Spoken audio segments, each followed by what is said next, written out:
Office ಇತ್ತು. ಅದಾದ್ಮೇಲೆ ಎರಡನೇ ಆಫೀಸ್ ನಾವು ತೆರೆದಿರುವಂತದ್ದು ಬೆಳ್ತಂಗಡಿಯಲ್ಲಿ. ಅದಾಗಿ ಒಂದು 10 ತಿಂಗಳಾದಷ್ಟೇ ಇವತ್ತಿಗೆ 11 ಆಫೀಸ್ ಇದೆ. ದೂರದ ಮಣಿಪುರಲ್ಲೂ ನಾವು ತಲುಪಿದ್ದೇವೆ.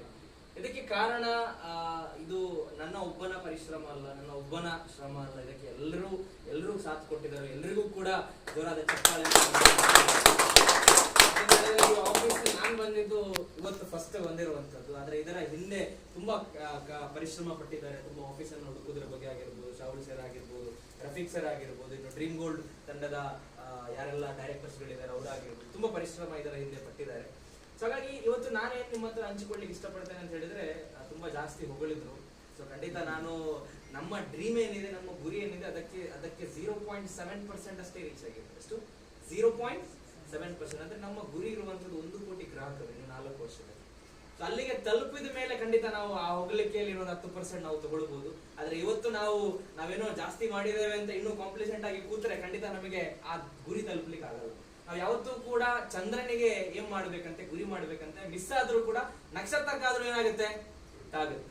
ಸೊ ನಾವು ಯಾವತ್ತೂ ಮಾತಾಡುವಾಗಲೂ ದೊಡ್ಡ ಮಾತಾಡ್ತೇವೆ ಅಲ್ವಾ, ಕೋಟಿಗಳ ಬಗ್ಗೆ, ದೊಡ್ಡ ಬಿಸ್ನೆಸ್ ಗಳ ಬಗ್ಗೆ. ಜನರಿಗೆ ಏನ್ ಅನ್ಸುತ್ತೆ ಅಂತ ಹೇಳಿದ್ರೆ ಇದೆಲ್ಲ ಪಾಸಿಬಲ್, ನಿಜಾನ, ಆಗುತ್ತಾ, ರೈಟ್? ಸೊ ಇದು ನಾನು ಇನ್ಸ್ಪಿರೇಷನ್ ತಗೊಂಡಿರುವಂತದ್ದು ಇಲಾನ್ ಮಸ್ಕ್ ಇಂದ. ಇಲಾನ್ ಮಸ್ಕ್ ಗೊತ್ತಲ್ವ, ಜಗತ್ತಿನ ಅತಿ ರಿಚೆಸ್ಟ್ ಪರ್ಸನ್. ಅವ್ರು ಏನ್ ಮಾಡ್ತಾರೆ, 10 ವರ್ಷದ ಗುರಿ ತಗೊಳ್ತಾರೆ. ಅಂಡ್ 10 ವರ್ಷದ ಗುರಿಯನ್ನ 1 ವರ್ಷದಲ್ಲಿ ಹೇಗೆ ಕಂಪ್ಲೀಟ್ ಮಾಡಬೇಕು ಅದನ್ನ ಅವ್ರು ಪ್ರಯತ್ನ ಪಡ್ತಾರೆ. ಖಂಡಿತ ಅದು ಪಾಸಿಬಲ್ ಇಲ್ಲ. ಆದ್ರೂ ಬೇರೆ ಅದೇ ತರ ಗುರಿಯನ್ನ 1 ವರ್ಷದಲ್ಲಿ ಕಂಪ್ಲೀಟ್ ಮಾಡ್ಬೇಕು ಅಂತ ಯಾರು ತಗೊಂಡಿರ್ತಾರೆ ಅವ್ರಿಗಿಂತ 5 ಪಟ್ಟು ಜಾಸ್ತಿ ದೂರ ಹೋಗಿರ್ತಾರೆ. ಹಾಗಾಗಿ ನಾವು ಗುರಿ ತಗೊಳ್ಳುವಾಗ ದೊಡ್ಡ ಗುರಿಯನ್ನ ತಗೊಂಡ್ವಿ. ಇವತ್ತಿಗೆ ನಾವು ನಮ್ಮ ಗುರಿ ಈ ವರ್ಷ ಮತ್ತೆ ನೆಕ್ಸ್ಟ್ ವರ್ಷದ ಗುರಿ ಏನಿದೆ ಅಂತ ಹೇಳಿದ್ರೆ, ಕರ್ನಾಟಕದಲ್ಲಿ ಎಷ್ಟು ಜಿಲ್ಲೆ ಇದೆ? 31 ಜಿಲ್ಲೆ ಇದೆ ಅಲ್ವಾ. ಇವತ್ತು ಉಡುಪಿ ಜಿಲ್ಲೆಯಲ್ಲೂ ಕೂಡ ನಾವು ಆಫೀಸ್ ತೆರೆದಿದ್ದೇವೆ. ಅದೇ ರೀತಿ ನಮ್ಮ ಉತ್ತರ ಕನ್ನಡ ಭಟ್ಕಳದಲ್ಲಿ ನಮ್ಮ ಆಫೀಸ್ ಇದೆ, ಚಿಕ್ಕಮಗಳೂರು ಜಿಲ್ಲೆಯಲ್ಲಿ ನಮ್ಮ ಆಫೀಸ್ ಇದೆ, ಮಡಿಕೇರಿ ಕೊಡಗುನಲ್ಲಿ ನಮ್ಮ ಆಫೀಸ್ ಇದೆ, ಮೈಸೂರು ಜಿಲ್ಲೆಯಲ್ಲಿ ನಮ್ಮ ಆಫೀಸ್ ಇದೆ, ಬೆಂಗಳೂರಿನಲ್ಲಿ 2 ಆಫೀಸ್ ಇದೆ. ಅರ್ಬನ್ ಮತ್ತೆ ರೂರಲ್ 2 ಜಿಲ್ಲೆಯಲ್ಲಿ ಒಂದೊಂದು ಆಫೀಸ್ ನಮ್ದಿಗಾಗಲೇ ನಾವು ಓಪನ್ ಮಾಡಿದ್ದೇವೆ. ಅದೇ ರೀತಿ ಮಂಗಳೂರು, ದಕ್ಷಿಣ ಕನ್ನಡದಲ್ಲಿ 3 ಆಫೀಸ್ ಇದೆ. ಒಂದು ಬೆಳ್ತಂಗಡಿ ಆಗಿರ್ಬೋದು, ಮೂಡುಬಿದಿರೆ ಆಗಿರ್ಬೋದು, ಇನ್ನೊಂದು ಮಂಗಳೂರಿನ ಆಫೀಸ್ ನೀವು ನೋಡಿದ್ದೀರಾ ಯಾವ ರೀತಿ ಇದೆ ಅಂತ. ಸೊ ಇದು ಜಸ್ಟ್ ಸ್ಟಾರ್ಟಿಂಗ್ ಅಷ್ಟೇ, ಇದು ಟ್ರೈಲರ್ ಅಷ್ಟೇ. ಇನ್ನು ಪಿಕ್ಚರ್ ಅಭಿವಿ ಬಾಕಿ ಹೇ. ರೈಟ್? ಇವತ್ತಿಗೆ ಏನು 11 ಆಫೀಸ್ ಆಗಿದೆ, ಇದೇನು ದೊಡ್ಡ ಅಚೀವ್ಮೆಂಟ್ ಅಲ್ಲ, ಸಾಧನೆ ಅಲ್ಲ. ನನ್ನ ಪ್ರಕಾರ ಸಾಧನೆ ಯಾವತ್ತು ನಾವು 1000, 2000 ಆಫೀಸ್ ಅನ್ನ ಟಚ್ ಮಾಡ್ತೀವಿ, ಅದು ನಮ್ಮ ಸಾಧನೆ. ನಮ್ಮ ದೇಶದಲ್ಲಿ 788 ಜಿಲ್ಲೆಗಳಿವೆ. ಎಷ್ಟು? 788 ಜಿಲ್ಲೆ, 28 ರಾಜ್ಯ, 700. ಯಾವತ್ತು ನೋಡಿದ್ರು ನಾನು ಬೆಳಿಗ್ಗೆ ಹೇಳುವಾಗ ಇಂಡಿಯಾ ಮ್ಯಾಪ್ ನನ್ನ ಕಣ್ಣ ಮುಂದೆ ಬರುತ್ತೆ. ಅದರಲ್ಲಿ ಕಾಶ್ಮೀರದಿಂದ ಕನ್ಯಾಕುಮಾರಿವರೆಗೂ, ಈ ಕಡೆ ಗುಜರಾತ್ ಇಂದ ಇಂಪಾಲ್, ಮಣಿಪುರ್ ವರೆಗೂ 788 ಜಿಲ್ಲೆಗಳಿವೆ. ಪ್ರತಿಯೊಂದು ಜಿಲ್ಲೆಯಲ್ಲೂ ಒಂದು ಆಫೀಸ್ 100% ನಾವು ಮಾಡೇ ಮಾಡ್ತೀವಿ. ಯಾವುದೇ ಏನ್ ಹೇಳ್ತೀವಿ, ನೀರಿಲ್ಲದ ಪ್ರದೇಶ ಆಗಲಿ, ಯಾವುದೇ ಪ್ರದೇಶ ಆಗಲಿ, ಪ್ರತಿಯೊಂದು ಜಿಲ್ಲೆಗೂ ಡ್ರೀಮ್ ಡೀಲ್ ಹೋಗಿ ಏನಾಗಬೇಕು, ತಲುಪಬೇಕು. ಇದಕ್ಕೆ ತುಂಬಾ ಲೀಡರ್ಸ್ ಗಳ, ತುಂಬಾ ಪ್ರಮೋಟರ್ಸ್ ಗಳ ಸಾಥ್ ನಮಗೆ ಬೇಕು. ಅಂಡ್ ಇವತ್ತು ನೋಡಿ, ಸ್ಟಾರ್ಟಿಂಗ್ ಅಲ್ಲಿ ಡ್ರೀಮ್ ಡೀಲ್ ಏನು ಇಲ್ಲದಂತ ಸಂದರ್ಭದಲ್ಲಿ ನಮ್ಮನ್ನ ನಂಬಿಕೊಂಡು ನಾವಿದ್ದೇವೆ ಸರ್ ಮಾಡುವ ಅಂತ ಹೇಳ್ಕೊಂಡು ಯಾರೆಲ್ಲ ಬಂದಿದ್ರು, ಎಲ್ಲರ ಹತ್ರನೂ ಕಾರ್ ಇದೆ, ಎಲ್ಲರಿಗೂ ಐಫೋನ್ ಕಂಪನಿ ಕೊಟ್ಟಿದೆ ಅಲ್ವಾ. ನೀವು ನೋಡಬಹುದು, 1-1.5 ಲಕ್ಷದ ಫೋನ್ ಅನ್ನು ಅವರು ಇವತ್ತು ಯೂಸ್ ಮಾಡ್ತಾ ಇದ್ದಾರೆ. ತಿಂಗಳಿಗೆ ಮಿನಿಮಮ್ ಅಂದ್ರೆ 1 ಲಕ್ಷದ ಆದಾಯ ಇದೆ ಅವರಿಗೆ.